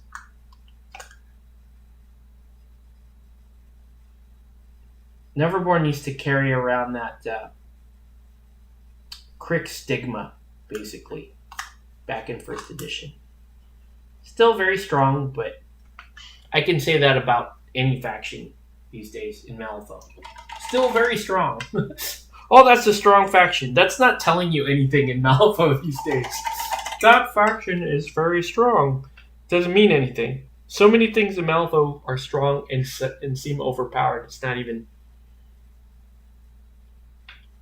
Could we speed the games up on Foe? I know some people aren't used to clocks, faster-paced games. I know. We need...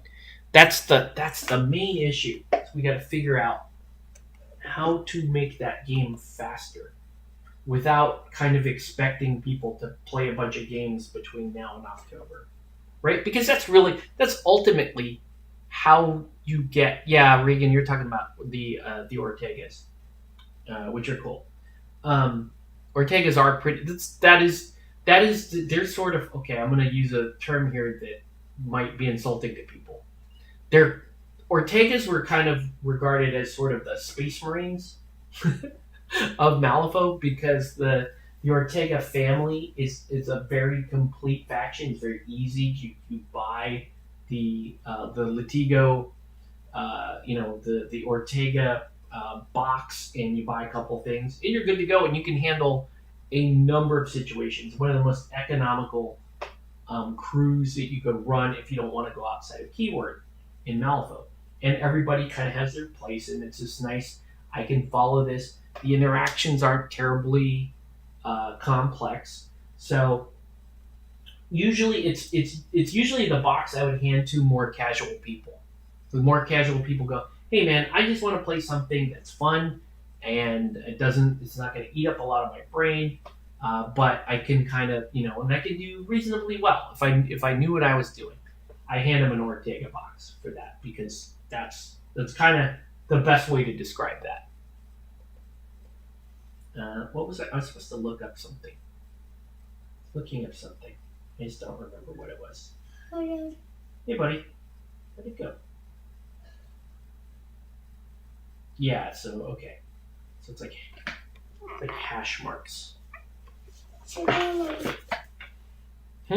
Painting a Guild Ball mini. Oh, cool. Yeah.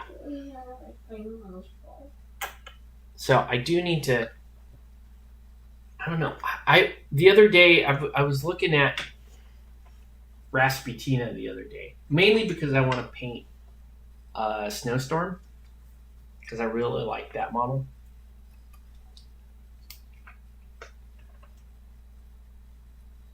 But Rasputina can be somewhat one-dimensional, so it's just something to be aware of. That's another crew, though, that you could hand a new player they can have a lot of fun with. Because she's one-dimensional. Because it's like, oh, do a bunch of stuff with ice. Here you go. Here's some Rasputina stuff. Here's how to move around using those ice pillars. Here's how you attack stuff using those ice pillars. Here's how to use those ice pillars. Here's how to make ice pillars. That's kind of how you approach Rasputina. You could also just saying ice pillars over and over. I am just yes. My son picked up on the fact that I'm just saying ice pillars over and over again. You could also I also found that you can teach that new people can pick up Karis fairly easily. So wildfire. You can teach people how to run that type of crew. I want me a bunch of sombreros and ponchos. Yes, definitely Ortega's then. They're great aesthetic, and they were. I mean, back when that crew came out, when Malifaux came out, there was nothing like Malifaux on the market. There was nothing like Malifaux. You're like, wait. We're playing a game with the Ice Crew versus a bunch of, versus a whole Hispanic family of demon hunters, right? Versus a little child who dreams that they're playing Cowboys and Indians with this giant nightmarish monster who actually is killing people in Malifaux while he's asleep.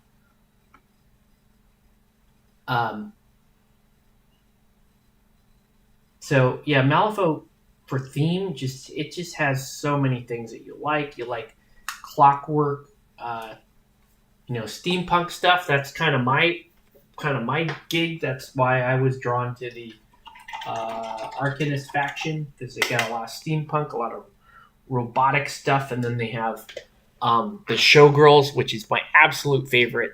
Love playing performers in Malifaux. I love the whole idea of, these illusionists, these kind of burlesque illusionists that do these song and dance numbers, and they don't necessarily fight you. They just dazzle you and keep you distracted the entire time. I love that. Like I love that idea that is a play style in a skirmish game. That it's not just I have this model punch this model shoot this model. That is most other games. That's what you get, right? And Malifaux really is a stark departure from that. It's one of the reasons why I love that game so much. I wanted the mini from the first edition that was like Thor. I'm trying to think. Mini from the first edition was like Thor. What model are you talking? I'm trying to think. The only model that I can think of that's even remotely like Thor, I guess, is Ototo, but he's a Japanese themed model, but he does kind of use like a thunderous type strike with his big old Bokuto. Okay. Hey, buddy. How you doing? You all right? We're doing anything as playing some Minecraft. Yeah. Cool. Right. Okay. She's coming over to Donnie. Yeah, of course, kiddo. Who else could be from first edition? Who else was like that? I'm trying to think.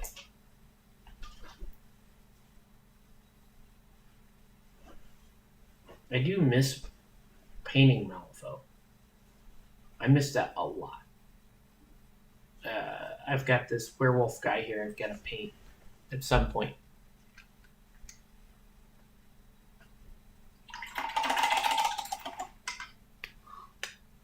I never get this white to lay down nicely. Always a little bit of a hassle. Alright. Anyway. Let's keep it moving.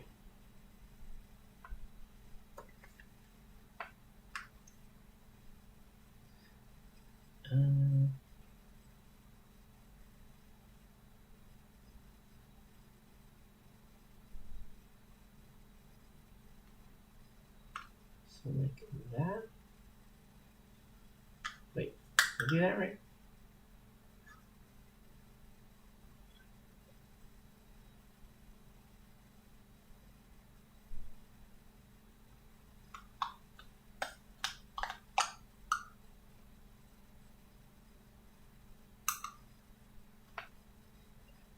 I forgot I could just.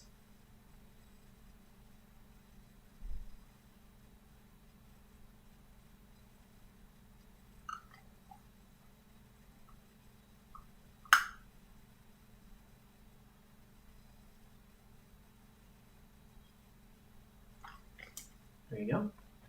All right, beer goggles. This one was female. Oh, you're talking about Taylor. Okay, yeah, that's who you're talking about, Shadowcat. Taylor she's fantastic. Yeah, she's an outcast model. Same keyword as the Victorias. I don't know. Does Taylor come in that box now? I need to find your Goryo model for Rezzers. Probably in a bag somewhere after he moved. Gave up on building. They were so difficult.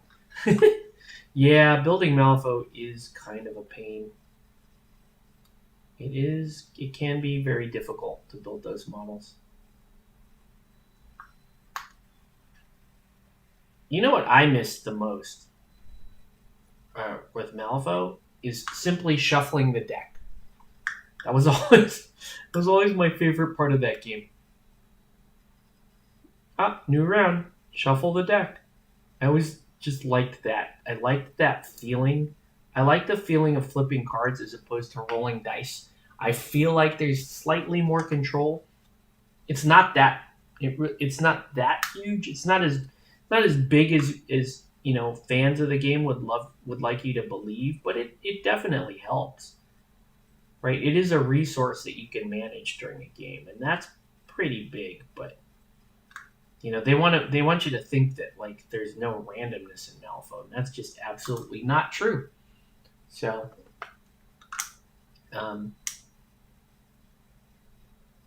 okay, I think we're getting close to a resolution here. It sounds like that we may have more people wanting to play Malifaux, and I'm totally okay with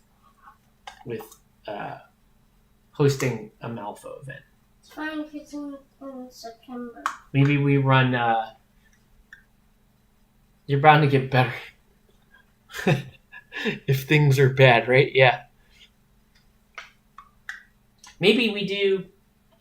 Yeah, but maybe we don't jump into the 50 soulstone end of the pool, right? Maybe we do. Henchman Hardcore sounds like it's on the right track, but it's almost a little too restrictive, right? You only get 4 models, and Henchman Hardcore rounds. Somebody who was that was telling me like, oh, Henchman Hardcore rounds are shorter. They were still like 90-minute rounds, or actually more than 90 minutes per round. And I was like, yeah, that's still bad, dude. It's still kind of bad for 4 models. And you don't get to play Master. And one of the knocks on that, on not playing a master, is you don't get that depth of playstyle just playing a henchman, that's actually quite true. Yeah, you're saying 50 soul stones doesn't make a difference on time. I don't think it does ultimately, because your model count doesn't jump a lot, but your complexity does. So I don't know.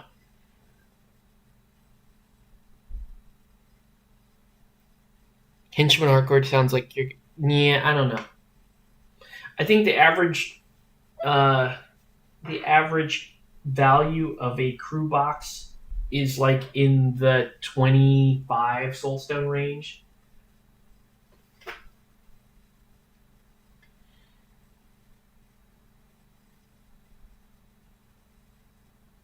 So if you got yes, so it's pretty normal to buy a box and then buy a crew box and then buy a supporting box for that keyword, and that should get you close to, if not at, 50 soul stones. Generalist boxes are also fantastic. In fact, I'm gonna plug some CQ here. See if I can find it.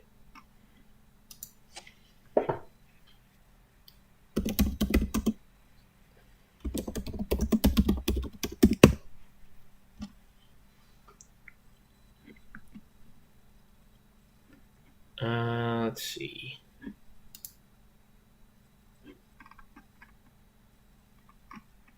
Oh, here we go. Okay, let me add this to.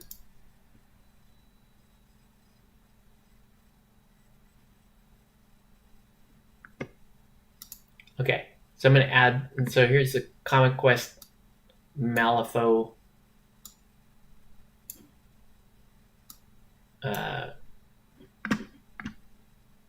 group here. And here's a bunch of the keyword boxes that they just got in the store. So I'm trying to read here, but you do have, so you have the kin keyword here. This would work with Ophelia. This one is Foundry. I can't read the other one, but this sounds like Mawtucket, if I'm not mistaken. You have a bandit keyword here for outcasts. So what you want to do, Reagan, is you want to, whatever keyword Somer is, and I don't know offhand. I'm sure Chris could look it up super quick. You want to look for those keywords on these boxes. That'll give you a strong idea of what boxes you may want to pick up. Great. So let's see. You would have bought Zip CQ. Zip is so awesome. Zip is my favorite Gremlin master, just because he's another one of those not really combative style masters that does cool stuff. So this is this box here. This is an Arcanist Versatile box, which is outstanding. Okay, these arachnids. Some of you guys have fallen prey to these guys. I've sicked them on you. They are outstanding. So if you are playing Arcanist, this is a great one for there. Here you have Chimera. So this one has Kojo, and I'm not sure who else comes in this box. Big Hat. Okay. So you're gonna want to look for Gremlins. Hi. You're gonna want to look for Big Hat or Versatile. That said, there is nothing wrong with. I mean, you can hire outside of your keyword. There's just an additional tax on hiring. In other words, if you're playing a Gremlin crew, you could play any. You can technically field anything that is allowable in the Gremlin faction, for the most part, but it usually is going to cost you an extra soulstone to do so. So they're trying to make it so that you can, or you probably should, stay within your keyword, within your theme most of the time. But if you have a deeper understanding of the game, then you may be more willing to pay that tax if it nets you something that you find to be particularly useful. So, so that's why they do that. Looks like we got an Ophelia box here. Yeah. CQ has a lot of Malifaux right now. Man, I really am thinking of that winter box. Just because that would be fun to paint. I'm not sure what else I might want to paint.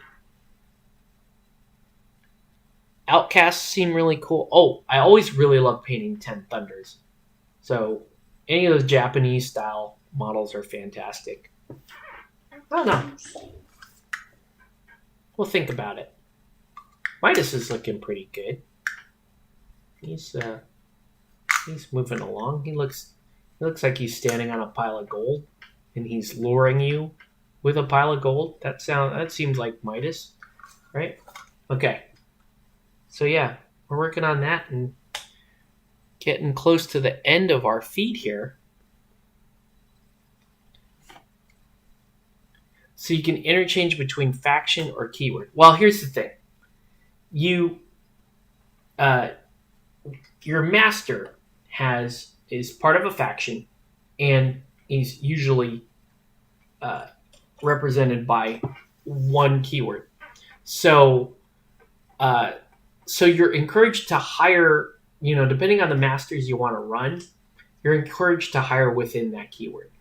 Typically what you want to do, I think what I recommend people do when you're playing Malifaux is you want to pick two masters. You want to pick two keywords. And if you can figure out, which of those keywords actually, or which of those models you have that can flex between two different keywords, then you get a lot of value out of the models. So, for example, I run Arcanist, so I run keyword Performer, and the other keyword I run is Wildfire because I play Colette and Karis. And there's a model, Carlos, for example. I forget his last name. Carlos something. He's basically a fire dancer. He's a fire performer, and he has both keywords. So he has both the performer and the wildfire keyword. And so he's a really high value model because I can run him in either one of those crews. Now, I could hire Carlos in a Rasputina crew. Oh, thanks, Reagan. I could run Carlos in a Rasputina crew. I would just have to pay a tax of an additional soulstone to hire him. Plus, he's probably going to have horrible synergy with that crew, right? He's just going to be kind of this standalone guy. Carlos likes to have a lot of burning around him, but I also find a lot of good use for him even in Performer, where he has a little bit less synergy. Also, there are even models like, for example, in my case that I'm talking about, Karis and the Wildfire crew, there are even models like Iggy, which is actually an out of faction model. Iggy is a Neverborn model that has both the Woe and Wildfire keyword. So I can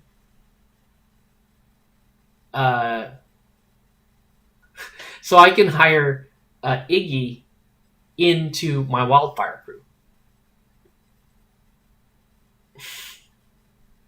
What? What? What? I don't know. I do not. I'm trying to follow this chat here.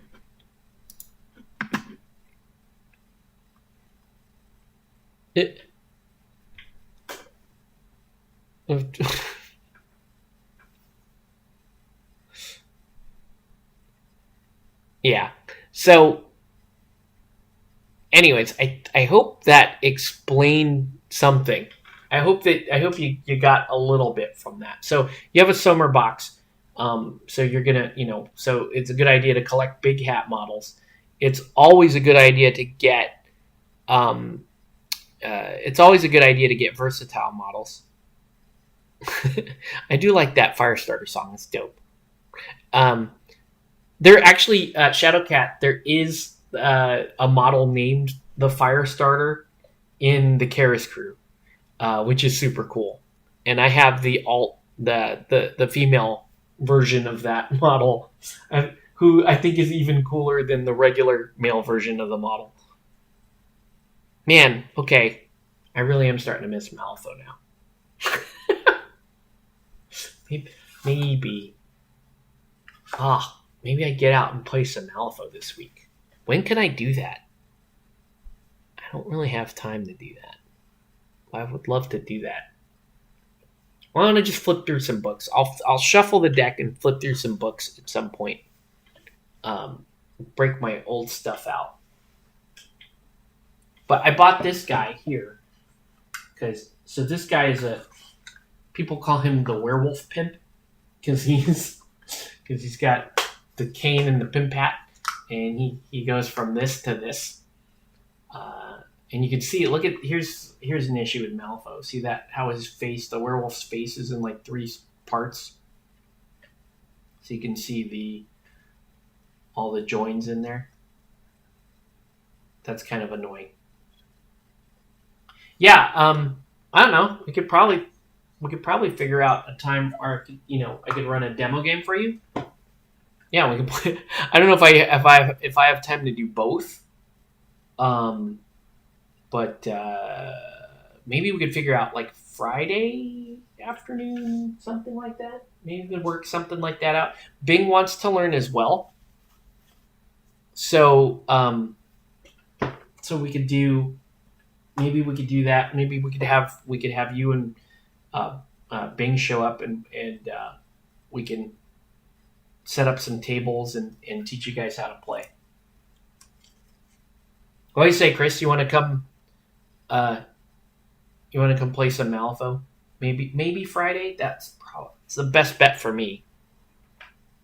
Oh, by the way, Chris, you're gonna love this. Guess who got a jury summons? Hey, Kevin. I got a jury summons for October 30th. Man, we talk about timing, right? October 30th is my jury summons. So hopefully I don't get thrown into an actual trial or anything. Okay, so Kevin is okay. All right, we're gonna set it up, guys. Can we do Friday? If we do Friday, who can do for early afternoon Friday? I don't think hardly anybody, because Bing is usually not available until after like 4:30. And Chris, it looks like you're available after 5. Maybe Reagan comes up early. Jury summons on her birthday. Yeah, it's pretty rough. No, I didn't get Newport. Hold on. I didn't get Newport. I got Irvine. Wait, hold on. No, I got Santa Ana. It's terrible. Anyway, yeah, you got to go. You have to call the number after 5 p.m. on October 30th to see if you go in the next day. And then you're on call for 5 days. That's horrible. Anyway, we'll see how that goes. Okay. Yeah, Santa Ana. Okay, so yeah. So yeah, we could figure out some Friday. So Friday, yeah, if we could, I can put some. I mean, luckily my Malifaux is all in just one bag, and Gilball is just in another bag. So, all right. Anyways, It is now 11 o'clock, and my son is still awake. We gotta go to bed, dude. I'm gonna go to bed too, though. We're gonna go to bed, okay? It's late. Anyways, yeah, this is. I don't recall if this is the second or third time. I've never been on an actual jury, so yeah, I've never had to actually go in. So you just call. Apparently, you just call and you find out if you come in.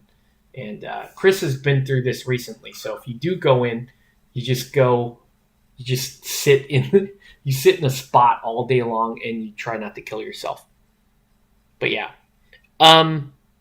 yeah, Chris. Well, it sounds like we can. It's going to be pretty. It's sort of feasible that this may happen. I'm just going to have to find out, like what my Friday late afternoon looks like.